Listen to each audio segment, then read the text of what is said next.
Chip off the writer's block. It's Sanctuary of Reality, my comic review series. Today is Cerebus issue 128, chapter 15 of Jaka's story.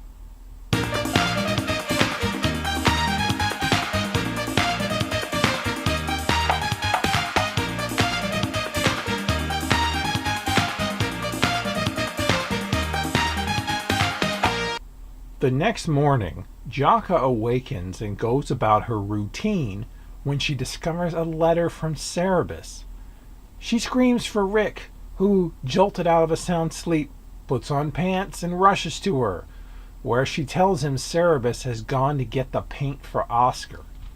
She's worried the Cyranus will find and kill him, and wants to do something.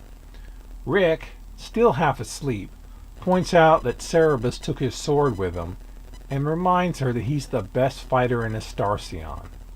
She's relieved, but still worries, Rick falling back to sleep while embracing her.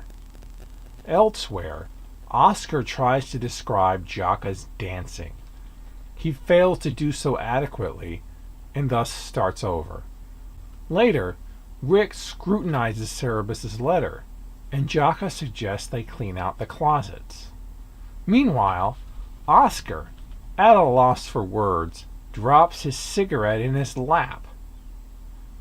Back at the Nashes, Rick and Jaka enjoy a post-coital embrace in the closet. Then she heads for work, and Rick heads over to see Oscar, who tells him of his inability to express the nature of Jaka's dancing. Rick suggests that he go see it for himself, so he prepares to do so. Oscar claims he finally met Fred, confusing Lord Julius for Cerebus, which puts an image of the aardvark in a dress in Rick's head. So, Oscar heads over to Pud's pub and works through the variations on attempting to describe Jaka's dancing. When he finally sees it for himself through the window, will the proper words finally flow through his poetic brain? As you may have noticed, Cerebus isn't in this issue again. He won't be back for a number of issues, in fact. I won't tell you exactly how long, just to keep it a surprise when he does return. But needless to say, this is the longest consecutively that he's ever gone from his series. So, by a long shot at that. So, but he will be back, don't worry. It's an interesting choice to not show Jaka's dancing on panel. Motion to music is very difficult in graphic storytelling.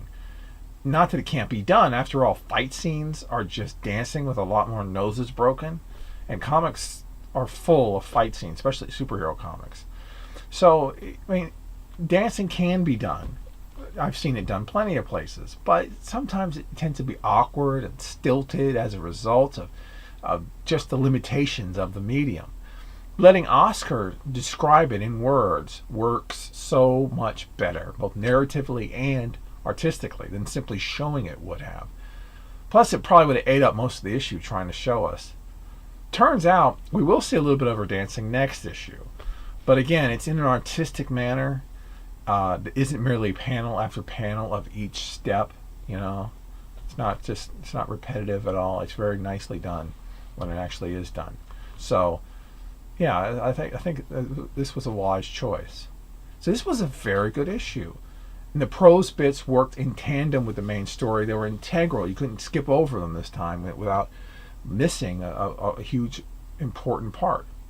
Next time, what will Jaka think of the story of her life?